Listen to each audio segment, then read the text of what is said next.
சூடான சாதத்தில் இந்த மாதிரி பூண்டு குழம்பு, இந்த மாதிரி சூடான சாதத்தில் நெய் கொஞ்சம் ஊற்றிட்டு இந்த மாதிரி மணக்க பூண்டு குழம்புங்க இந்த மாதிரி ஊற்றி நீங்கள் சாப்பிட்டு பாருங்கள். ரொம்ப டேஸ்ட்டாக இருக்கும். இந்த மாதிரி டேஸ்ட்டான மணக்க பூண்டு குழம்பு எப்படி செய்கிறதுன்னு பார்க்கலாம். வாங்க வீடியோக்குள்ளே போகலாம். வணக்கம் நண்பர்களே, லட்சுமி சமையலுக்கு உங்களை அன்போடு வரவேற்கிறேன். இன்றைக்கி ஒரு சூப்பரான பூண்டு குழம்பு தாங்க செய்ய போகிறோம். அது காரசாரமாக நல்லாயிருக்கும், டேஸ்ட்டாக. வாங்க அது எப்படி செய்யுதுன்னு பார்க்கலாம். இப்போ நம்ம ஸ்டவ் பற்ற வச்சுட்டு ஒரு பானையில் எடுத்துக்கிறோங்க. அதில் கொஞ்சம் நம்ம எண்ணெய் ஊற்றிக்கலாம். பானலி சூடானது கொஞ்சம் எண்ணெய் ஊற்றிக்கிறேன். கடுகு கொஞ்சம் போட்டுக்கலாம்.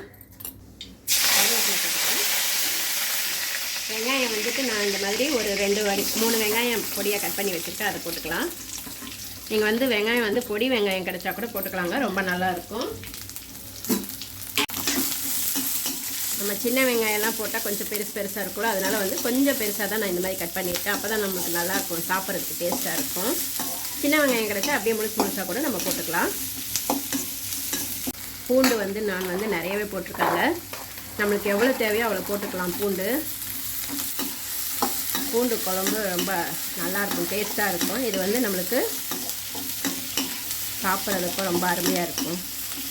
புளி நான் ஒரு லெமன் சைஸ் அளவுக்கு ஊற போட்டிருக்காங்க. பூண்டும் வெங்காயமும் நல்லா வதங்கிடுச்சுங்க. இப்போது நம்ம இதில் கொஞ்சம் வேகிறதுக்கு ஒரு டம்ளர் தண்ணி ஊற்றிக்கிறேன். பூண்டு நல்லா வேகட்டுங்க, மூடி வச்சிடலாம்.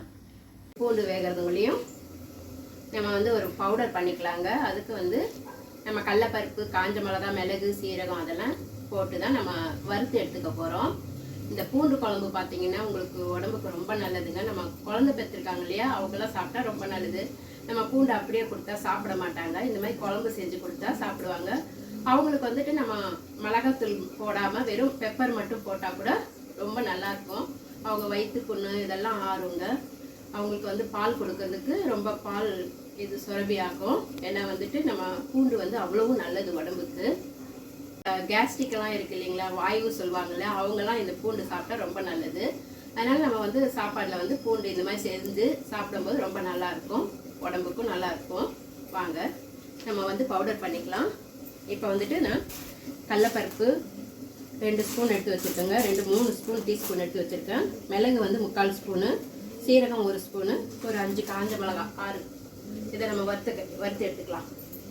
போட்டு ஒன்று பொன்னிறமாக வறுத்துக்கலாங்க. நம்மளுக்கு இன்னும் நிறைய குழம்பு திக்காக வேணும்னா கடலைப்பருப்பு கொஞ்சம் அதிகப்படுத்திக்கலாம். பாருங்கள், கடலைப்பருப்பு நல்லா வறுபட்டுருச்சு, பொன்னிறமாக ஆயிடுச்சு. இதை நம்ம ஒரு தட்டில் வச்சு மாற்றிக்கலாங்க. சூடு ஆறட்டும். ஸ்டவ் ஆஃப் பண்ணிக்கிறேன்.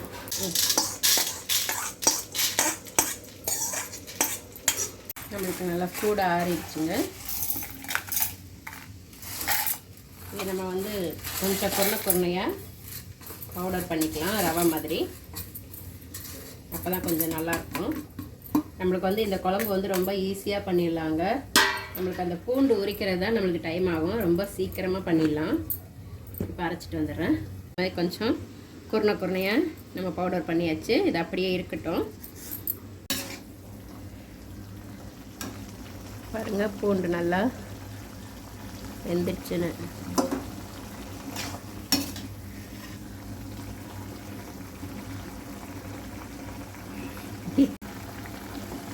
பூண்டு நல்லா வெந்துடுச்சுங்க. நம்ம இதில் புளியை கரைச்சி ஊற்றிடலாம். இப்போ நம்ம அந்த பவுடர் பண்ணியிருக்கோம் இல்லையா, அதுலேயே கொஞ்சம் புளியை கரைச்சி ஊற்றிக்கலாங்க. நம்ம பவுடரை அப்படியே தூவி விட்டோன்னா கொஞ்சம் கட்டியாக ஆகும், உருண்டையாக கலக்கிறதுக்கு லேட் ஆகும். நம்ம இந்த மாதிரி கலந்து விடும்போது கட்டிகளே இருக்காதுங்க. உங்களுக்கு தேவையான அளவு நீங்கள் புளி ஊற்றிக்கலாம், நம்ம குழம்புக்கு தகுந்த மாதிரி.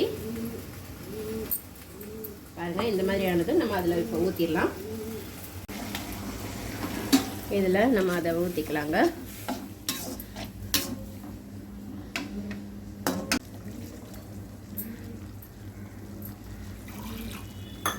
நம்ம குழம்பு எவ்வளோ தேவையோ அதளவுக்கு தண்ணி ஊற்றிக்கலாம். புளியும் தேவையானது ஊற்றிக்கலாங்க. இப்போ நல்லா கொதிக்க வரும்போது நம்மளுக்கு குழம்பு திக்காகும். கொஞ்சமாக பெருங்காயத்தூள் போட்டுக்கலாம். இதுக்கு தேவையான அளவு கல்லுப்பு போட்டுக்கிறேன். மஞ்சத்தூள் போட்டுக்கிறேன். மிளகாத்தூள் வந்து 1 ஸ்பூன் போட்டுக்கிறேன். நம்ம காரத்துக்கு தகுந்த மாதிரி பார்த்து போட்டுக்கலாங்க.